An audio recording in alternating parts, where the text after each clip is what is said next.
राधे राधे, जय माँ कालिका। कैसे हैं आप सभी, मुझे बताइएगा। क्या आपके साथ भी ये सब चीजें हो रही हैं? क्या आपको भी घर में घुसते ही बहुत ज्यादा गुस्सा आने लगता है? क्या आपके घर में भी सीलन आ रही है? क्या आपके सभी काम रुक गए हैं, सभी जगह से ब्लॉकेज हो गई है? पति पत्नी की नहीं सुनती और पत्नी की नहीं सुनता, बच्चे किसी का कहना नहीं मानते। क्या आपने जहां पर भी इन्वेस्ट किया है वो इन्वेस्टमेंट आपकी फंस गई है? अगर आपने किसी को कर्ज दिया है तो वो आपका पैसा वापस नहीं कर रहे हैं। अगर आपके साथ भी ये सब हो रहा है तो इस वीडियो को आप बिना स्किप करे सुनिएगा, बिना स्किप करे देखिएगा। ये सब आपके साथ क्यों हो रहा है और इसके पीछे क्या कारण है और इसके लिए आपको क्या रेमेडी करनी चाहिए, इसके बारे में आज आपको मैं बताऊंगी। पर उससे पहले मैं आपको अपने बारे में बता देती हूँ। मैं हूँ आचार्य नेहा। मैं आपके लिए आज पितृ अमावस्या का ऐसा उपाय लेके आई हूँ जिसको करने के बाद आपके घर में किसी भी चीज की कमी नहीं रहेगी और ये समस्याएं भी नहीं रहेंगी।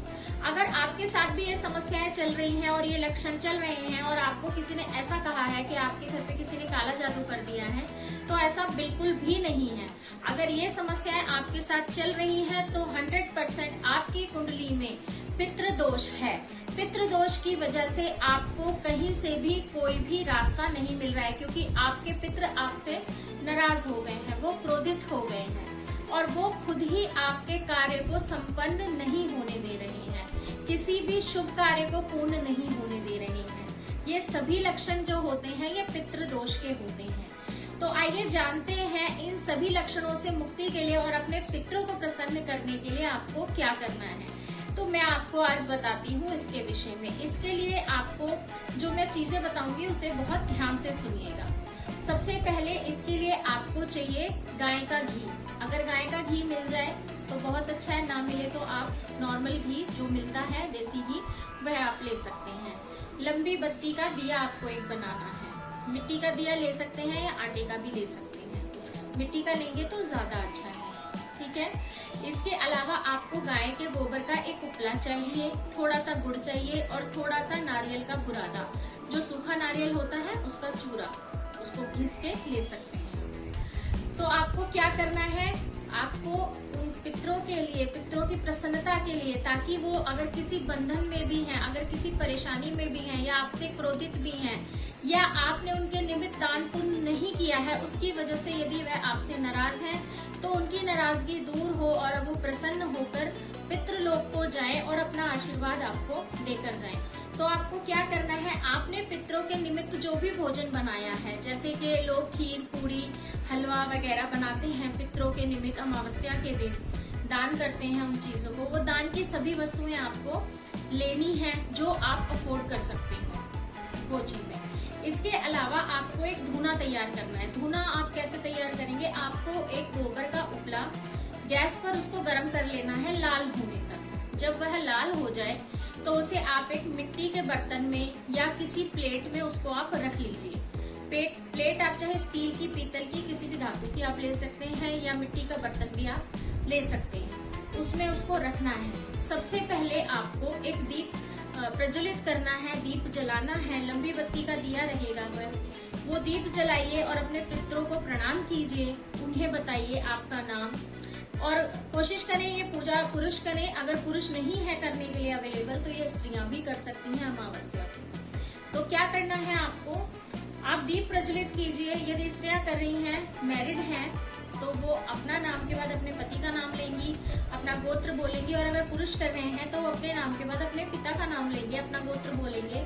उस दिन की तिथि बोलेंगे, जैसे उस दिन है 21 सितंबर 2025, तो आप बोलेंगे 21 सितंबर 2025 की तिथि पर अमावस्या पे, पितृ अमावस्या पे अपना नाम और गोत्र बोलने के बाद आपको बोलना है, हाथ में आप थोड़े से अक्षत या जल रख सकते हैं या हाथ जोड़कर आप प्रणाम भी करने की स्थिति में खड़े हो सकते हैं।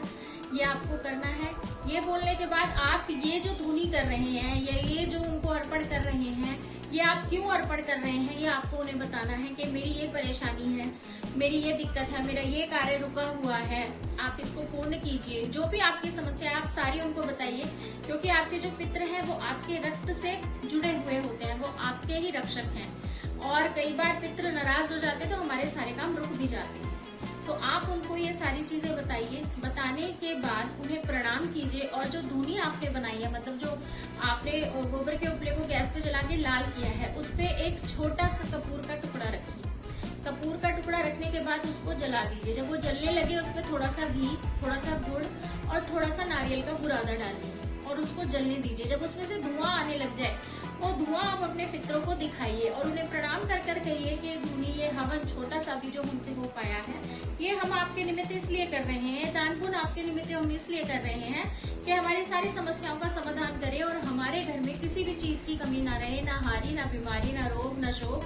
तो आप दया करें, अपना आशीर्वाद दें और पितृलोक जाने से पहले पहले आप हमारे पे कृपा करें। ऐसे करके आपको बोलना है। ये बोलने के बाद वो धुना आप वहीं रख दें। जब ठंडा हो जाए तो इस धुने को आप किसी भी पेड़ में आप डाल सकते हैं। और जो भोजन आपने उनके लिए बनाया है, वो भोजन आप कुत्ते को, गाय को और कौवे को दान किया जाता है, या कई लोग मंदिर में भी देकर आते हैं, तो वो आप कर सकते हैं। किसी गरीब को खिलाएंगे तो और भी अच्छा है। ये करिए। ऐसा करने के बाद आप खुद देखेंगे आपके घर में एक हफ्ते से अंदर अंदर आपके घर में कितने चेंजेस आ जाएंगे, कितने बदलाव आ जाएंगे। आपके घर में किसी चीज की कमी नहीं रहेगी और जो पहले घर में लड़ाई झगड़ा होता था और परेशानियां रहती थी, वो चीजें भी सही हो जाएंगी। तो ये एक छोटा सा उपाय है जो मैं आपको पितृ अमावस्या के लिए बता रही हूँ। इसके अलावा अगर आप पितृदोष के बारे में डिटेल में जानना चाहते हैं तो आप मेरे YouTube चैनल पर जा सकते हैं। मैंने ऑलरेडी एक वीडियो अपलोड की हुई है पितृदोष के ऊपर। आप उसे देखकर पूर्ण जानकारी ले सकते हैं कि पितृदोष क्यों होता है, किस वजह से होता है, क्या कारण होते हैं और आपको ऐसा क्या करना चाहिए जिससे जल्द से जल्द निवारण आपका हो जाए पितृदोष से। क्योंकि कई पंडित बहुत बड़ा खर्चा हवन तर्पण की स्थिति बता देते हैं दान की, जो कि आप अफोर्ड नहीं कर सकते। तो आप मेरे YouTube चैनल पर जाकर देख सकते हैं। नमस्कार।